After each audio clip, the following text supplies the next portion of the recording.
Hi guys, Michael Tapes, April 9th, I believe it is. Yes. Yesterday I went up to the Orlando Health and got a follow-up visit from the lead surgeon, just kind of checking up on things and whatever. I won't see him now until I think 12 weeks after the radiation ends. He'll take a back seat. And then I met with the dental oncologist, so she checked my mouth, and apparently everything is healed perfectly. So we're clear to move forward. Speaking of which, I feel so much better now that my face is back to a reasonable shape and my head doesn't hurt, and no more drugs and no more Tylenols and no more hydrocodone and anyway. So I feel much more clear-headed and what have you. I was feeling really I don't know, suppressed by the medication, and which leads me to say that, I used the word dementia in the last video, and I was just riffing. I didn't mean dementia in the serious sense, but I felt that way at the time. But as a couple of people pointed out, a couple of my friends, one is that he said, you're not facing dementia, you're facing stress.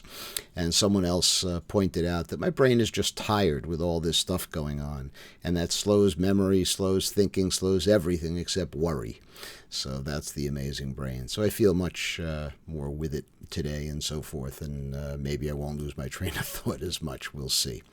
Thanks again for everybody who's reached out, and I've talked with a bunch of you and emailed with a bunch of you.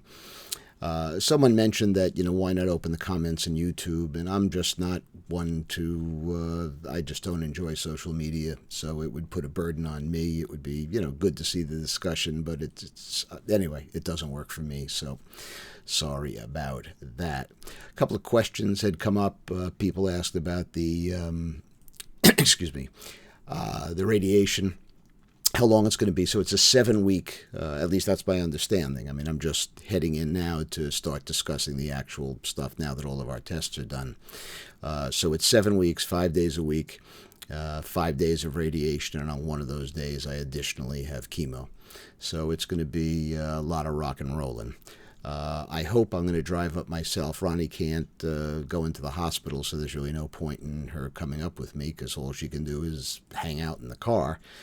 Can't go to a movie or Starbucks or Panera's, or, you can't do anything. So I'm going to try to drive myself up and back. I do have a Tesla, which makes the drive far more pleasant. It's very comfortable, very quiet. It kind of drives itself for a good 90% of the drive, so it's very stress-free. For example, when changing lanes, once my neck gets hurting in pain, it doesn't matter that I can't, see all the way around between the mirrors and the fact that the car changes lanes for me and takes a look around before it does that. It's very safe and very confident, so the sound system is great. In any event, so I'm going to drive up and back, and we'll see how that goes. So we had that, chemo, things. I think I'll make this a short one and leave it at that. My next appointment is Monday, and that's to meet with my chemo oncologist. So what we're trying to do is move forward with the radiation treatments, and the radiation treatment and chemo treatment is together. You can't do one without the other, so they're being done simultaneously. So I will be meeting with him, and I assume I'll be meeting with my radiation oncologist as well, and planning and doing the next step, which is called simulation. So that's it. If you have any specific questions, just send me an email or text me. And hope you're all doing well in the COVID situation. We're, hunker down like everybody else. So be safe. Thanks again for everybody's support. And I'll report back to you after I go to the chemo man, on Monday. Thanks. Be safe, everyone.